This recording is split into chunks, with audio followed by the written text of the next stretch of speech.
Hello viewers, কেমন আছো সবাই? আশা করি ভালো আছো।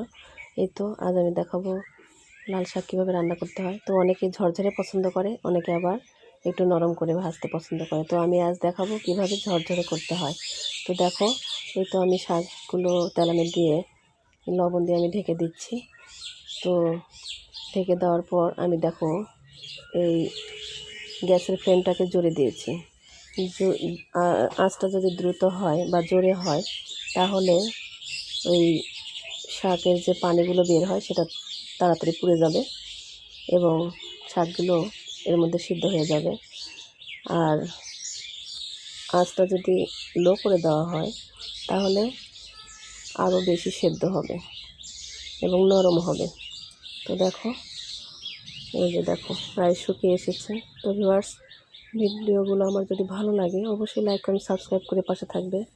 দেখো, টাটা।